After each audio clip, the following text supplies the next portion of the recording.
really fed up that they keep putting me on after Emma Cooper. How can you follow that? And how fantastic was Lisa? Give them another round of applause, please.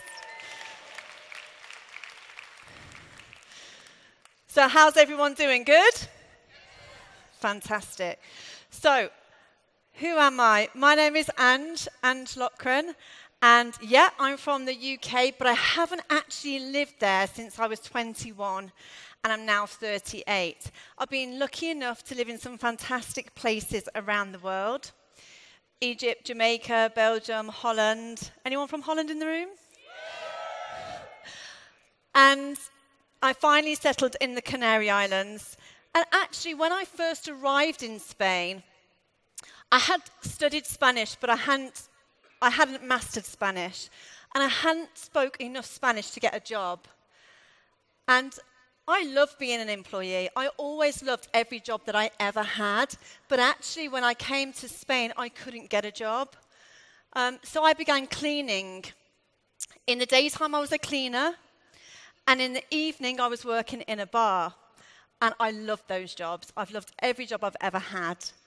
But I became that good at the cleaning because I always apply myself and become the very best at everything I do. I became that good at the cleaning. I accidentally started a cleaning company. I accidentally grew that company to one of the biggest on the island. And I did that. I put my heart and soul into it. I loved it. And we built a phenomenal business. We then started some other companies alongside that. And I still have those companies today. But actually, over those years of building the business, although I got lots of great things from it, amazing houses, amazing cars, the Louis Vuitton luggage, the Rolex watches, what I didn't get was time. I didn't own the business owned me. The busier we got in the business, the bigger the premises had to be. The bigger the premises had to be, the bigger the overheads had to be. The bigger the business was, the more staff we needed. The more staff we had, the more problems we got. And I started to think I need to do something else. I'm feeling a little bit trapped. I mean, you've heard that before, right? I think Lisa said it. But I was actually a little bit unemployable because who would employ one of the biggest business owners on the island to go back and work as a cleaner or in their bar or in their travel agency? I was pretty much a high risk because what if I stole their customers or stole their ideas or started up again as a competitor? But anyway, during that time, I met somebody on Facebook. She built a relationship with me via a group that we were in regarding something to do with fitness. And she added me as a friend. I noticed, you know when somebody adds you as a friend on Facebook, the first thing you do is start looking at all their photos. You have a good nosy, don't you? See what they've been up to, and before you know it, you're on their sisters, brothers, cousins, holiday photos from Barcelona 2007. So I was having a good look on her page, this lady called Kate, and I noticed she was using something called an aloe toning kit. Have you heard of that? Well, I hadn't, but I thought it looked fantastic. Listen to what I said. I noticed she was using the aloe toning kit. She wasn't putting a photo of it online. She was using it. I asked her, could I buy one? I loved the product. She showed me the business presentation, and I joined. What happened since in the past 5 years? I now have time because I don't have to work 7 days a week in my companies. I put an operations manager in and I work from home, from my poolside, because I'm now a Diamond Sapphire manager with 12,500 case credits. All of those things that you can see on the screen, I don't need to read them out because it's a little bit embarrassing. Because actually, what I have done was not hard and it's nothing special. And all of you can do it too.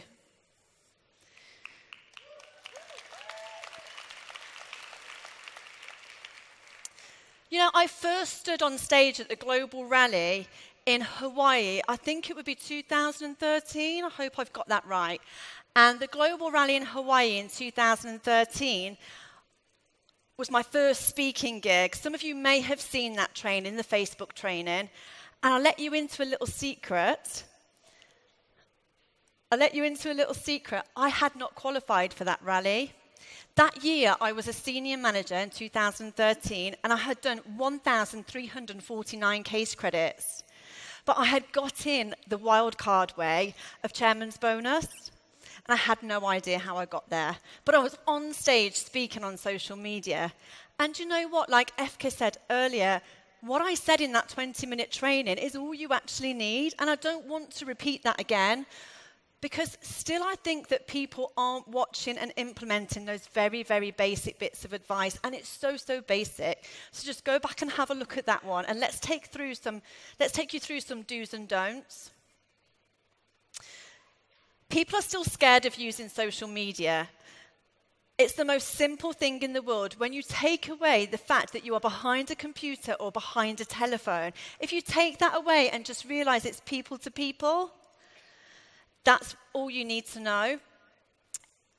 It's not complicated. You shouldn't get all confused. It's a great opportunity to network, but it can't replace face-to-face networking. All of the phenomenal leaders that you've seen on stage today built their businesses offline. Yes, FK and the next chap you're going to meet use social media as a tool, but they just use it as an additional tool. Face-to-face networking is what you should actually be doing. So let's take you through some do's and don'ts. Who watches Breaking Bad, Walking Dead, any of those big series, and you watch it week after week, and you get really excited at the end of the episode. You've got to wait another week to see what happens. And why do we watch those things every week? Because we're interested in the storyline, and we're interested in the characters, and we like to follow what they've been doing. You need to make your social media like the next Breaking Bad, the next Walking Dead, the next big series. People need to follow your story. Know your audience. Who are you talking to? A mistake a lot of people in Forever make is they present their social media to other FBOs. You're not presenting it to FBOs. You should be doing that in your groups. You should be speaking to your FBOs in your groups. You shouldn't be speaking to FBOs on your public profiles. What you should be doing is speaking to your audience of people that may use your products and may be prospects. So that's the first mental switch that you need. Tell your story and introduce characters. All your posts should always be either educational, exciting, inspiring. Your social media is like your shop front. And as you walk around this shopping centre, you will be attracted to go into different shops based on their window displays. So that's what your social media is, and that's how you will attract people to you. So is your social media attractive? Is it vibrant? Is it colourful? I've skipped ahead there. Your pictures should always be your own. So don't copy other people's pictures. We've all got a smartphone, right? If you're not using it for your business, it's a dumb phone. So learn how to take photos and learn how to upload them yourself to social media. Don't share other people's stuff. Because you are what makes your business special. The thing that you've got that no one else in this room has is that you are you. You are the special thing here. You're the secret. That secret that you're all looking for, it's you. So be yourself. You're what makes the business special. The PPPs, keep it positive, professional, and polite. And I'll go into a few ways that you can do that later on. And don't forget that you're always representing Rex Morn. Before I post on social media, I think, would Rex approve of this? If Rex had a look at my social media, would he be proud that I'm representing the family in the right way? Be real and be authentic. Again, this goes back to being you. It's all about you. Call to action. I see the most phenomenal posts from a lot of you in this room, but they're missing that little thing, and that's the instruction. People like to be told what to do. We like to be told. We're quite simple, and we need a little bit of an instruction. Now, on social media, that's the call to action. That is your instruction to someone and what you want them to do. So maybe you've posted that you are having a fantastic time in Johannesburg and you've put a load of pictures up. What you want to put on the end of that is, would you like to be here next year? Drop me a WhatsApp on this number and I can show you how. Have a look at this link. Send me a message. Those are your call to actions. So don't forget to instruct people what you want to do. You know, the whole Noah's Ark thing, really, if Noah built that boat, he wouldn't just sit there and wait for the animals to come 2 by 2, really, would he? I know how hard it is just to get my dogs in after a walk, and I've only got 4 of them. You have to go out and fetch them in. So that's what you have to do with social media. It's not if you build it, they will come. It's you build it and then you go and get them.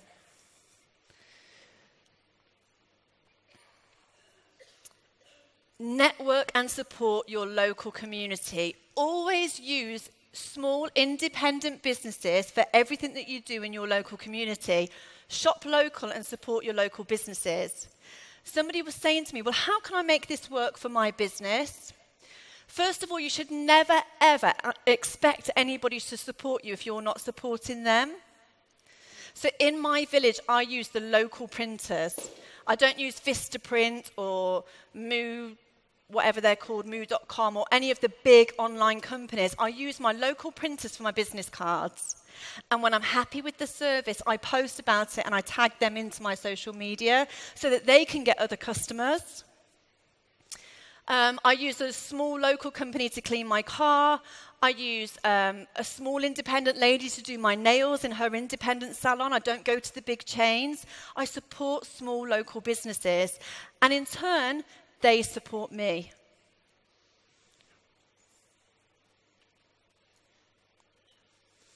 Again, don't have a dumb phone, have a smartphone.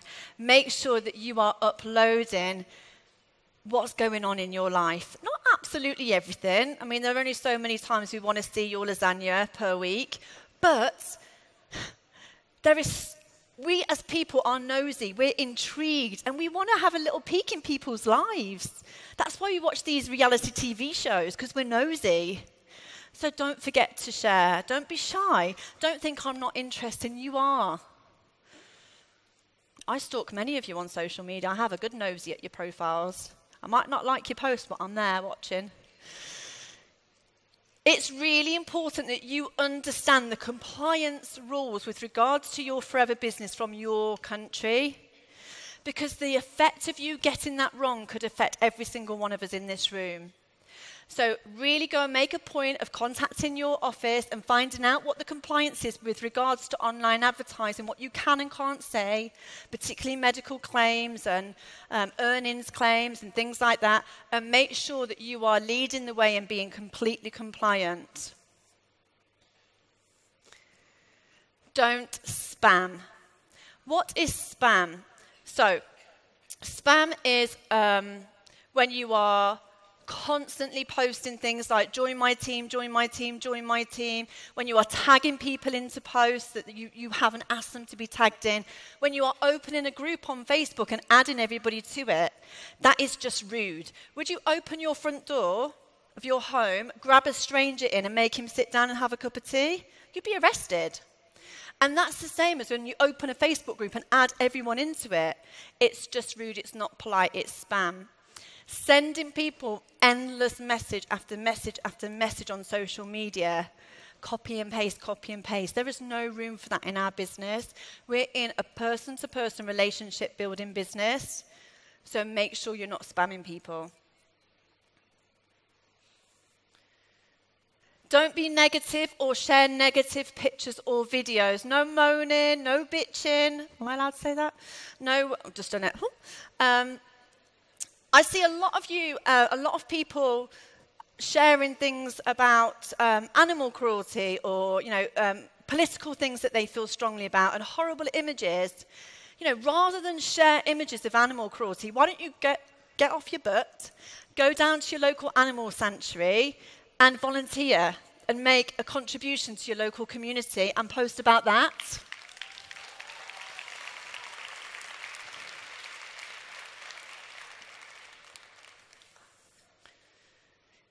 Google is your friend, but stop copying and pasting stuff that you find on Google. When you want to promote Clean 9, the first thing you do is you go to your product center or you go online and you order yourself a Clean 9. You don't go to Google and type in Clean 9 photos.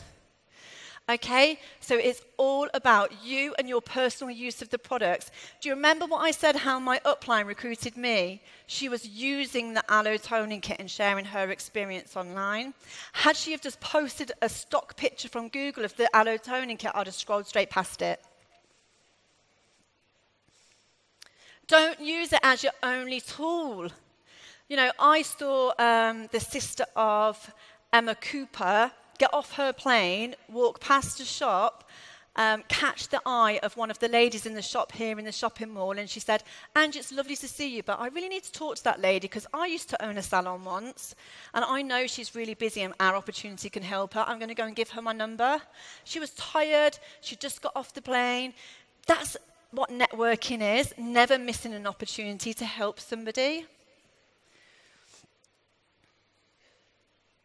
Don't be false or fabricate your business or your lifestyle. You'll hear people say, fake it till you make it. That's not pretend that you're making loads of money. That's not pretend that you've got this awesome lifestyle. Really, faking it till you're making it is faking the confidence. I was saying earlier that, you know, Diana Page, when I first started speaking, she was my idol.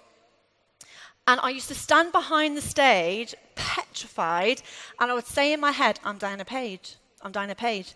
I'm Diana Page." I would trick myself to thinking that I was Diana Page. And I can't believe I never, over those years, got on the stage and went, "Hi, I'm Diana Page." So don't be false and fabricate things, because do you know what? That is going to come and bite you in the butt at some point. Don't use forever jargon. So this goes back to me saying, know your audience. Your audience are not FBOs. Your audience are people that have no idea what a case credit is, no idea what an Eagle manager is, no idea what a global rally is, no idea what a supervisor is. No idea. No idea what a BizOp meeting is, a BP, a business presentation, a success day. So take those words out and think how you can be more descriptive so that people that are looking that don't know about forever understand. Don't oversell or undersell the products. The products are fantastic enough. Your own use and your own experience of them, your honest use and experience of them is enough. Don't undersell the products. I'm talking about price here. Within policy, and this will be reinforced pretty soon, it was explained to us with the executive GLT the other day, we are not permitted to advertise products at a lower price than the SRP, suggested retail price.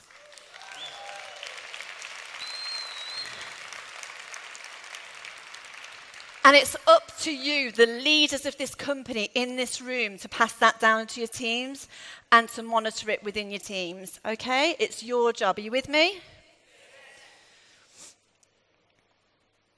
Don't belittle, that's talk down. Don't talk down other companies or people.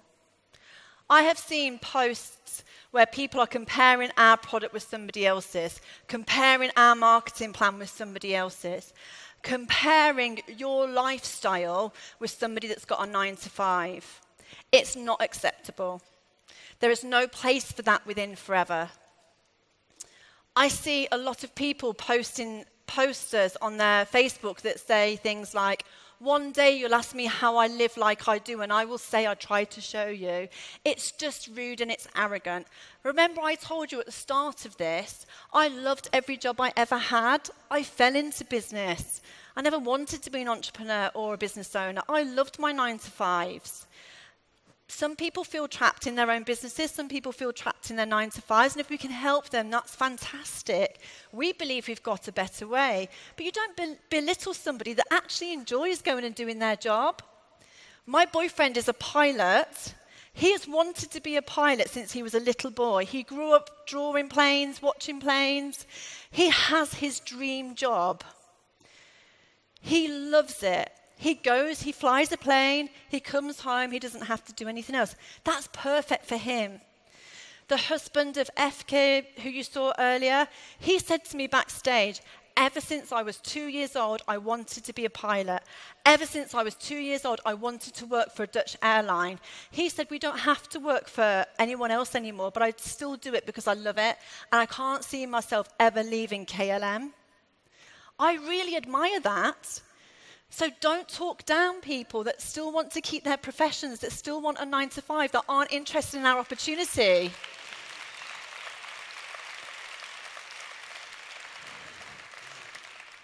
Be consistent. So when you get started with this, be consistent.